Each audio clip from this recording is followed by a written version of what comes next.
kind of made a mistake.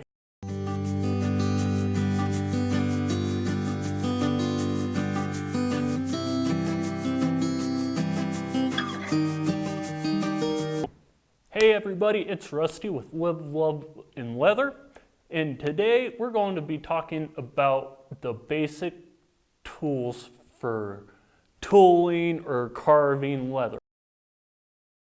So let's jump into it. To start off, we do kind of need to define what tooling leather is. Tooling leather is the act of making small cuts in the leather and then using tools to stamp and manipulate and bevel the leather to a certain way that you want to make it look. Example of tooling leather is this, and we're going to be talking about what tools I used to kind of make this flower in the leather. So to start, the first tool we kind of really need to use to make this pattern in the leather is a swivel knife. This is a basic swivel knife. It came in a 7-pack toolkit I got from Tandy when I first started carving. It's a real simple tool. It has a blade on the end and it comes in different sizes, and you can take them out and change them by unscrewing the set screw, and you hold it with your middle finger and your thumb, and with your index finger you're going to put it in the saddle and just push down, and that'll give you the leverage to cut the leather. So you have a basic point of starting your beveling and using the different tools that we'll jump into. As I said, this is a basic one. It didn't take me long to upgrade from this one to another one, because this, you cannot adjust the height of the yoke on this. And I have fairly long hands, so this was really hard and uncomfortable to get that leverage with it. So I upgraded to this bad boy. This is a Barry King swivel knife. It's got a longer barrel on it and an adjustable yoke here that you can raise and lower. And it also, you can switch the blades out. I really like this one, but the barrel's a little too wide for the cuts I was making, so I went ahead and I upgraded to kind of the creme de la creme of swivel knives, in my opinion, and that's a Leather Wrangler swivel knife. This has a much smaller blade, as you can see on it, and it's also an angled blade.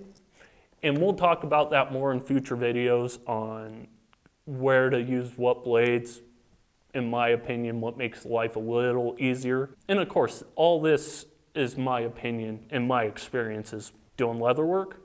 But this is the Leather Wranglers. It's much smaller barrel, so you can make quicker turns, quicker cuts with it. And I really love this, use it every day.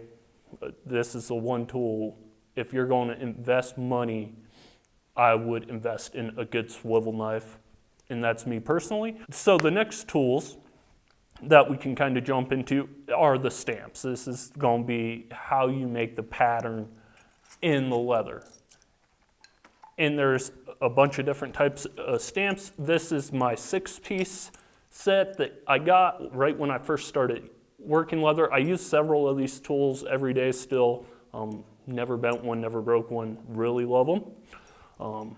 And these are all craft tools, nothing special. So the first one is the beveler. We'll talk about. The beveler is what is going to make your pattern stand out and give it a special look. And I'm going to go through in the future and make a tutorial on how to actually do this pattern in the leather so people can do it and follow along. But that's the beveler. The next tool is going to be the vaner. Makes a real cool pattern. Then you got the Wrigler vaner. And then you have the seeder. And then you have a background tool and a pear shader. Now, for me personally, I've gotten away from using a pear shader to make my life easier. I've gone to a thumbprint You'll just notice it's a little thinner and a little longer. It just makes life a little bit easier. So you'll definitely be seeing me use that quite a bit in these videos. Talking about stamps, Craft Tool stamps, which you get from Tandy, are great stamps. As long as they don't start with the Z in front of them, the tool number, I'll post a picture here. The tool number that doesn't start with a Z is not going to probably bend on you. The ones that start with a Z mean zinc, and they are prone to bending. And of course, you can always upgrade your stamps to a Clay Miller or Barry King, or if you want to get real crazy with your money, you can upgrade to Robert Baird's Black Crack, and those stamps are phenomenal. I'll probably get some of them to show you guys on the differences and what money actually buys when you buy stamps. I think that's kind of important to point out. So the next tool we can talk about is we need to hit the stamps with something. So we got our mallets. This is where I kind of made a mistake. When I first started out, I went with the rubber mallet from Home Depot for like $2. Worked fine for me. Starting out, I didn't want to invest. I wasn't sure I was going to make this into a hobby or now a career. But this was probably a pretty poor choice for me because it's made out of rubber. And when you hit it, it kind of gives you a little bounce, so you get either a walking effect or not the crispest impressions on your stamps. So I've upgraded from that into the Al Stolman brand of, it's a polyurethane head on it. It's a maul, so it's round, it's not like a hammer. I prefer this, but they also make polyurethane hammers. They look like a hammer, it's a maul. But this is it's a 1 pound one, so I can sit there and I can tap away for hours and hours on end on big projects. I really love it.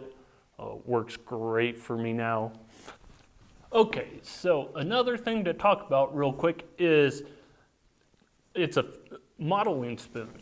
And this is a Peter Main one. It's more expensive, but you can get cheaper ones from Craft Tool that work well enough. And we'll go over how this is used, but it's not 100% necessary, but it's one of those things in life that it's just gonna make it a little bit easier for you to get the look you want.